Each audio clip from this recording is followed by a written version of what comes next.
বাংলাদেশের প্রধানমন্ত্রী তারেক রহমান যে তার ভারত সফর ছিল সেটাকে তিনি কিন্তু ক্যান্সেল করেছেন এবং দুটো কন্ডিশন রেখেছেন যে এই দুটো কন্ডিশন না মানলে তিনি কিন্তু ভারতে আসবেন না। এখন এটা যে একটা নতুন রকমের অপটিক্স সেটা বোঝাই যাচ্ছে এবং এই অপটিক্সটাকেই আমরা আজকের ভিডিওতে ব্রেকডাউন করব। প্রথমত, তারেক রহমান আসার পর থেকেই বা এর আগে যখন ইউনিশ সরকার ছিল তখন থেকেই কিন্তু বাংলাদেশের অর্থনৈতিক অধঃপতন দেখা যাচ্ছে।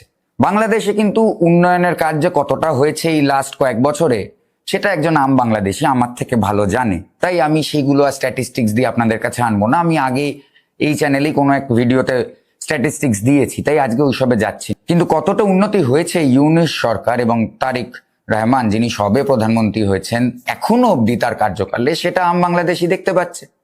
যে বাড়িতে ইলেকট্রিসিটি নেই, কারেন্ট নেই, অর্ধেক বাংলাদেশ অন্ধকারে ডুবে গেছে, বাংলাদেশ সেটা নিজে চোখে দেখতে পাচ্ছে।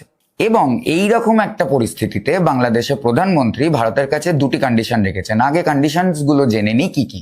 প্রথম কন্ডিশন হচ্ছে শেখ হাসিনাকে বাংলাদেশে ভারতকে ফিরিয়ে দিতে হবে, কারণ ভারতের সাথে একটা বাংলাদেশের এক্সট্রাডিকশন ট্রিটি আছে এবং তাই জন্য শেখ হাসিনাকে ফিরিয়ে দিতে হবে। ভালো কথা, তো শেখ হাসিনা তো নিজেই বলেছেন 20 তারিখ ডিসেম্বরে ফিরে যাবে, এটা অগাস্ট মাস। এবং এই শেখ হাসিনার ফিরে যাওয়াটা কিন্তু এত ছোট পয়েন্ট না, যেটাকে নিয়ে আমি ব্রেকডাউন করব পরে এই ভিডিওতে। প্রথমত, এই যে শেখ হাসিনার পুরো ব্যাপারটা, এইটা তো একটা ব্যবসার মতো। এই ব্যবসাটা তো বাংলাদেশে ভালোই চলছিল, যে শেখ হাসিনা ছিল বলেই তো এত অসুবিধে ছিল। শেখ হাসিনা যখন বাংলাদেশে নেই তখন বাংলাদেশের যে প্রসপ্যারিটি, বাংলাদেশের যে সাফল্য, তা তো হইই করে বাড়া উচিত ছিল। শেখ হাসিনা 2 বছর হলো চলে এসছে, 2 বছরে কি করেছে বাংলাদেশ? কিচ্ছু করেনি। উল্টে এটা শেখ হাসিনাকে তারা জাস্টিফিকেশন শিল্ড হিসেবে দাঁড় করি। উন্নতি হচ্ছে না, শেখ হাসিনার দোষ। শেখ হাসিনা সব ঝেড়ে খেয়ে চলে গেছে, তাই বাংলাদেশের উন্নতি করা যাচ্ছে। তারপর হলো যে আচ্ছা এবারে ইন অ্যাবসেন্সিয়া শেখ হাসিনাকে ডেথ সেন্টেন্স দিয়ে দেওয়া হলো। এখন লোকের কাছে এটা বলে বেড়ানো যে ওই তো ইন্ডিয়া শেখ হাসিনাকে রেখে দিয়েছে, শেখ হাসিনাকে যদি আমরা এই দেশে এনে ফাঁসিতে ঝুলিয়ে দিতে পারতাম, বাংলাদেশের অর্থনীতি হু করে কাল সকালে ভালো হয়ে যেত, বাংলাদেশ পৃথিবীর শীর্ষ সারির দেশ হয়ে যেত। এই গল্প বাংলাদেশি আমজনতাকে লোকে খাওয়াচ্ছে যে সব গোড়ার মূলে হচ্ছে শেখ হাসিনা। আর এই ব্যবসাটা ভালোই চলছিল, কিন্তু এই শেখ হাসিনা দিল্লিতে একটা প্রেস কনফারেন্স করে বলে দিয়েছেন যে তিনি ডিসেম্বরে যাবেন। এখন ডিসেম্বরে পরে এই ব্যবসা কি করে চলবে, যার জন্য এইটা বলা দরকার। তাই জন্য বলছেন যে শেখ হাসিনা যদি সত্যি ফিরে যান, এরম কিন্তু হবে না যে তাকে ফাঁসিতে ঝুলিয়ে দেওয়া যাবে, কারণ তাকে যে অর্ডার দেওয়া হয়েছে ইন অ্যাবসেন্সিয়া দেওয়া হয়েছে এবং ইউনাইটেড নেশনস এখানে জড়িয়ে পড়বে। ট্রায়ালটা রিওপেন হবে, তাকে হিয়ারিং দিতে হবে। সাদ্দাম হোসেনকেও দেওয়া হয়েছিল। এমন নয় যে শেখ হাসিনা এয়ারপোর্ট থেকে নামলেন আর উনি ওনাকে নিয়ে গিয়ে ফাঁসিতে ঝুলিয়ে দিলেন, তা তো হবে না। এবং সেই ভয় এইরকম একটা ফালতু কন্ডিশন ভারতের কাছে রেখেছে যে না কেন আপনি এক্সট্রাডিকশন করে আমাদের ফেরত দিয়ে দিচ্ছেন না শেখ হাসিনা এবং আরো বাকি যারা পলিটিক্যাল রিফিউজি আছে। লক্ষ্য করে দেখুন সাকিব আল হাসান কোথায় আছে। আওয়ামী লীগের একটা বড় অংশের নেতা তো আমেরিকাতেও আছে, তাদের ফেরত চাইতে পেরেছে? আমেরিকাকে বলতে পারছে না যে আমাদের ফেরত পাঠিয়ে দিন? ক্ষমতা হবে আমেরিকাকে বলার? আমেরিকাতে না যাওয়ার ক্ষমতা হবে? তা কিন্তু হবে না। বাংলাদেশ সেই ব্যাপারে কিন্তু শেয়ানা। ভারতের ওপর এটা বলা যায়, কারণ এতে দোষটা ভারতেরই। ভারত বাংলাদেশের প্রতি এত নমনীয় কেন আমি জানি না। বিশেষ করে বাংলাদেশের ভৌগোলিক অবস্থান যেমন, বাংলাদেশ পৃথিবীতে যার সাথে পারে বন্ধুত্ব করে নিক, বাংলাদেশ যদি ভারতের সাথে নিজের সম্পর্ক ঠিক না রাখে তাহলে বাংলাদেশের ভৌগোলিক লোকেশন বাংলাদেশকে উন্নতি করতে দেবে না। এইটা ভারতীয় সরকার বোধহয় বুঝতে পারে না, যার জন্য বাংলাদেশের ওপরে এনাফ ফোর্স এক্সার্ট করে না এবং বাংলাদেশ এই সব ফালতু কথা বলে চলতেই থাকে। দ্বিতীয় যে পয়েন্টটা, উসমান হাদি। এখন আমি জানি না, বাট আমি যেটুকুনি বাংলাদেশি মিডিয়া ফলো করি, আমি একটা টার্ম খুব শুনছি যে জুলাই জঙ্গি। এই জুলাই জঙ্গি কারা?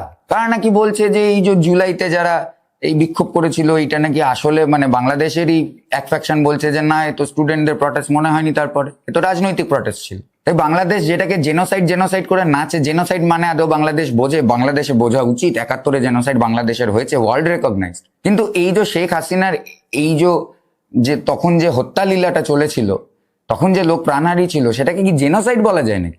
যে জেনোসাইড করে এরা কান্নাকাটি করতেই থাকে, ওটা একটা পলিটিক্যাল মাস মার্ডার যেটা বাংলাদেশে হয়েই থাকে। বিএনপি এলে তারা আওয়ামী লীগের লোককে মার্ডার করবে, আওয়ামী লীগ এলে বিএনপির লোককে মার্ডার করবে। এটাই তো বাংলাদেশের ট্র্যাডিশন। বাংলাদেশের প্রথম প্রধানমন্ত্রী বঙ্গবন্ধু মুজিবুর রহমানকে কে মেরেছে? বাংলাদেশের আর্মি ঢুকে মেরেছে। ইট ওয়াজ নট অ্যান অ্যাসাসিনেশন, দেশের একটা আর্মি সে ঢুকে মেরেছে।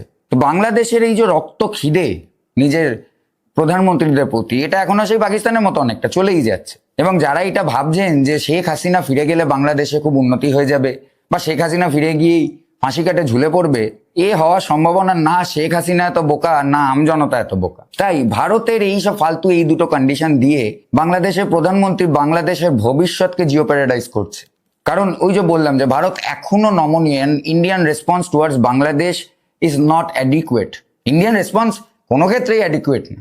মানে ইন্ডিয়া হচ্ছে সেই সবার কাছে একটা ভালো থাকতে চাই টাইপের দেশ।